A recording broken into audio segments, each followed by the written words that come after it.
Assalamualaikum warahmatullahi wabarakatuh. Perkenalkan, nama saya Tika Purnamasari, NIM saya 857657517. Saya dari UPBJJ, Universitas Terbuka Purwokerto. Untuk praktikum IPA kali ini yaitu berjudul Pertumbuhan, Perkembangan, dan Perkembangbiakan Makhluk Hidup. Untuk praktikum kali ini saya mengambil yaitu mengamati struktur bunga mawar dan mengamati struktur dari pertumbuhan kacang hijau. Setiap makhluk hidup mengalami proses bertambah tinggi dan besar, serta mengalami fungsi organ-organ tubuh. Proses ini dinamakan pertumbuhan, perkembangan makhluk hidup. Kira-kira bagaimana ya prosesnya di dalam tubuh manusia, pada hewan dan tumbuhan? Tonton rangkaian video ini sampai selesai ya. Jadi, video kali ini membahas pertumbuhan dan perkembangan makhluk hidup. Pertumbuhan adalah bertambahnya ukuran dan jumlah sel serta jaringan intraseluler. Berarti bertambahnya ukuran fisik dan struktur tubuh sebagian atau keseluruhan, sehingga dapat diukur dengan satuan panjang dan berat. Selanjutnya, perkembangan. Perkembangan adalah perubahan kecapean, kematangan fisik, emosi, dan pikiran menuju dewasa.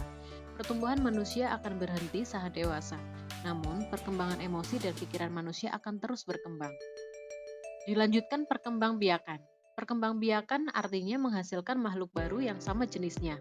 Makhluk hidup berkembang biak untuk memperbanyak diri agar jenis atau spesiesnya tidak mengalami kepunahan dan mewariskan sifat pada keturunannya. Berikut proses mengamati struktur bunga mawar. Pertumbuhan dan struktur bunga mawar dari alat dan bahan, alat tulis seperti pensil, ballpoint dan penggaris, handphone untuk dokumentasi video ataupun foto, lembar pengamatan.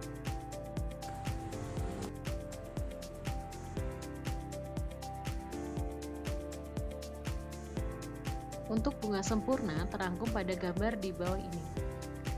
Untuk yang paling atas, daun mahkota, daun kelopak, tangkai bunga, putik, bedang sari, dasar bunga. Berikut bagian-bagian bunga mawar. Ada kelopak bunga. Kelopak bunga merupakan bagian paling mencolok dan paling terlihat dari bunga. Fungsinya adalah melindungi bagian dalam bunga yang lebih sensitif, seperti benang sari dan putik dari kerusakan dari faktor lingkungan.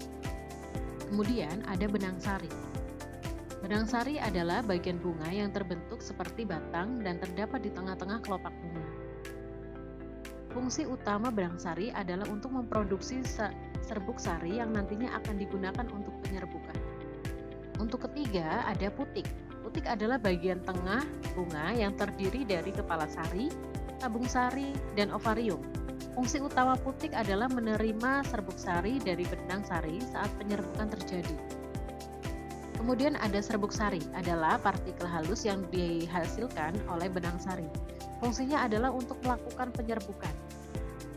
Kemudian ada kepala sari, adalah bagian paling atas dari putik.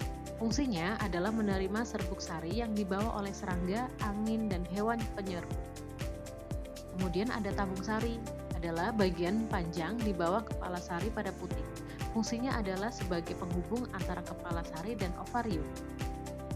Kemudian ada ovarium, adalah bagian dalam putik yang berperan dalam pembentukan biji.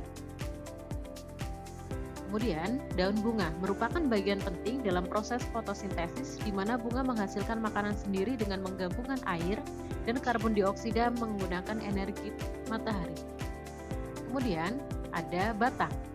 Batang mawar membawa air dan nutrisi ke akar ke seluruh bagian tanaman termasuk kelopak bunga dan daun. Untuk yang terakhir, akar. Akar mawar bertanggung jawab atas menyerap air dan nutrisi dari tanah. Dilanjutkan praktikum kedua, yaitu pertumbuhan kacang hijau. Pertumbuhan dan perkembangan tumbuhan dimulai dengan perkecambahan, biji, kemudian tumbuh kecil lalu menjadi besar. Dengan syarat, air yang cukup, suhu, udara, dan sinar matahari. Berikut proses pengamatannya. Siapkan tisu yang sudah dibasahi, masukkan ke gelas, lalu masukkan ke biji yang sudah direndam, baru setelah itu dimasukkan. Tampak 5 hari atau 6 hari, muncul sekitar 5-6 cm sudah tumbuh tinggi ke atas.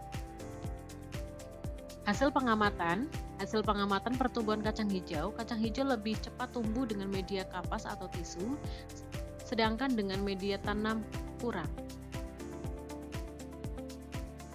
Nah, teman-teman, itulah pembahasan kita hari ini tentang perkembangan pada tumbuhan. Dari struktur bunga mawar sampai pertumbuhan kacang hijau. Teman-teman bisa memahaminya ya. Terima kasih. Assalamualaikum warahmatullahi wabarakatuh.